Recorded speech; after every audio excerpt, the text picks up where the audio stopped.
what? There was even controversy and question about that aspect of that text even 2,000 years ago.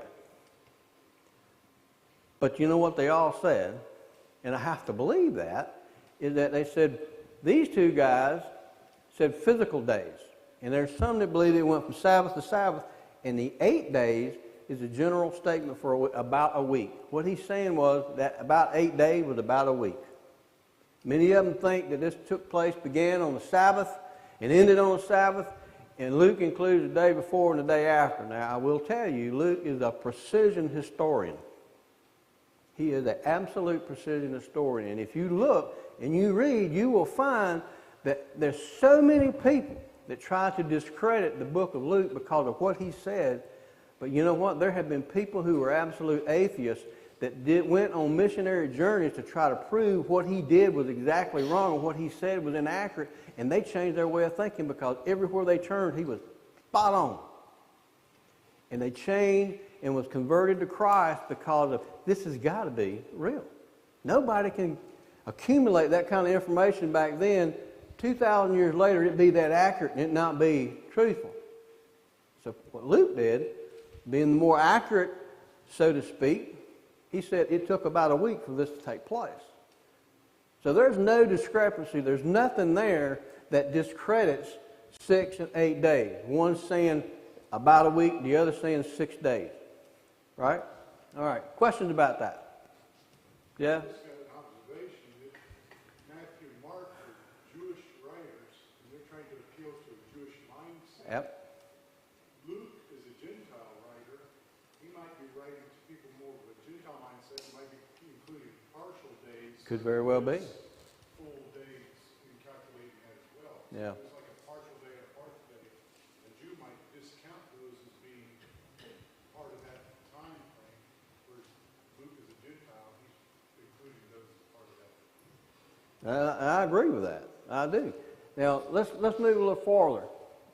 But again, once he done that, this is after the teaching that he gave them about him going to die, be resurrected. He said he's going to die. Then he waited about 6 days.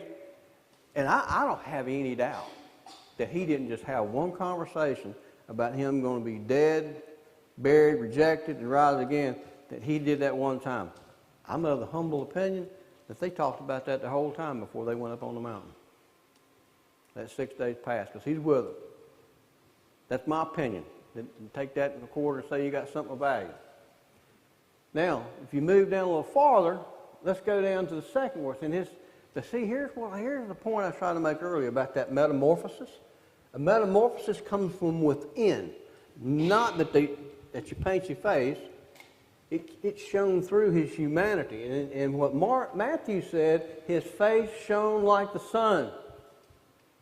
Mark didn't say anything about his face, but Luke did. Luke said his appearance of his face was altered. But they all said that their clothes was white, became white as light. You know, angels in the Old Testament are portrayed as having white raiment, white clothing. But who else do we know? What happened? Who else do we know that their face got altered and had a shining face? Who was that? Who else do we know? Moses. Well, what happened when Moses come down with his face shining? So what was the reaction of the people when they saw that? In Moses' time, he came down from getting the 10 Commandments. He was in the presence of God. He was in the Shekinah cloud 40 days, and he came down. His face was glowing. It scared those people to death. It scared them. What happened to these 3 guys when they experienced that? If you look at all 3 of them, it scared them so bad when God started talking, they hit their face. But Jesus, his face shone like the sun, and his clothes became white, intensely white. One of them says, far better than any fuller could get their clothes white. So there was a change. Now, I want to make sure that we don't miss this point. That change did not come externally. That change came from within. He more or less exposed his deity to those 3 that was already in there. God just didn't put makeup on him and make him shine bright, put a light in his hat. This was already who he was. That's the difference. That's the difference in a metamorphic event than something that happens externally. Questions about that? I think that's fascinating when you stack these up side by side like that. It tells me a story. Next thing, we'll go a little farther. Moses and Elijah. Have you ever wondered, who has read this scripture before? Show me your hand. Have you ever wondered why Moses and Elijah? Why would they show up? Yeah? I wondered how they recognized it was Moses. Well, there you go. There's a good question there. I don't know. Pictures of him back then, like, how do you know? No. That's the obvious question. How do they know it was Moses and Elijah? I don't know. And it don't tell you why. But it does tell you that they recognized him that way. It could have been told them, this is Moses and this is Elijah. But why them?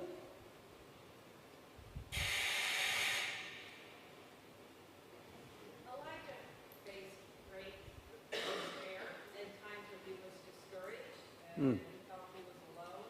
And I think at this point Jesus feels very alone because the 12 people he's been teaching are telling him to not do what he's supposed to be doing. And so, and Moses was on his own a lot and was leading a group of people who didn't understand what was going on and kept rebelling against what was supposed to be happening. And they both talked to God a lot. But there were times when Elijah was flat out depressed. And God sent angels to minister to him and feed him and give him a nap and tell him to walk up, you got this, there's other people. Jesus needed encouragement. Those two knew what discouragement was. Good point. Good point. I saw another hand. Did I miss somebody? Jeff? Moses is the giver. We know that God's the giver of the law. Moses was representative of the law of God. What did Jesus, I hate to interrupt you, but what did Jesus tell them? He said, nothing will pass away until everything is fulfilled. Moses represented the law. He was the giver of the law. And who was the prophet of all prophets? Elijah. Why is that? This is like one of the first ones before you get all the He said, I'm the last one, Lord. Elijah was there. He was the standard, if you want to call it that way. Elijah was the standard among the prophets, so to speak. He wasn't the only one, but he was, read, and you see who's talked about the most of all the prophets. It's Elijah. So here you have Jesus fixing to die, and these two, and what does Luke, let's see. They were asleep, and there's a story behind that. They were asleep, and they woke up to this magnificent event going on, and they're petrified, and so I would be too. I'd be looking for a way down the mountain, I can tell you that. But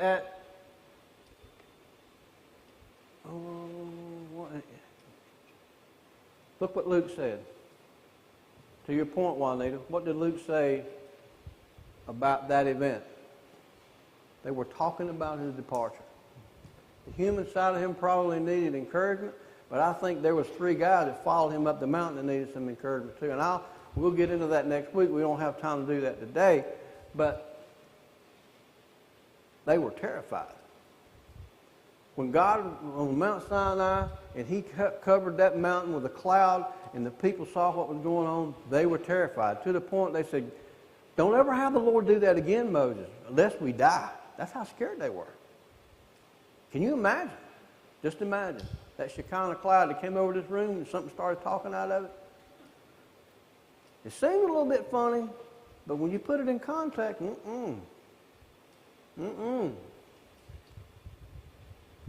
Peter said to James, Master, and Peter, here's old Peter. God bless Peter. You ever seen somebody, they're so passionate about something, they ain't got nothing to say, but they say something that's exactly wrong. Lord, let me make a temple for this one, this one, and this one. It's good that we're here. I want to honor whatever. He didn't know what he was saying. That's when the Shekinah cloud came over the top of him. He said, Moses, you need to be quiet. Listen, learn, and you need to pay attention to what he's saying. Put this out of your mind. This is my beloved son. You need to listen to what he's going to tell you, and then you act on that. Forget Moses and Elijah. I do think that they were there for him. That's my opinion. Nothing tells me that, but I do believe the human side of Jesus needed encouragement, and who better than the persecuted Moses and the persecuted Elijah? So, next week, I want to go through a couple of other things, and here's a couple of things I want to say. Next week, what I hope we can go through is, why just Peter, James, and John? Why Moses and Elijah? We kind of touched on that already. What was the purpose of the Transfiguration? And does that Lord's transformation have any meaning or information for us of what we can expect as an individual? I hope to try to cover that next week, and maybe we can tie it all together. Thank you for your participation. Thank you for being here, and God bless.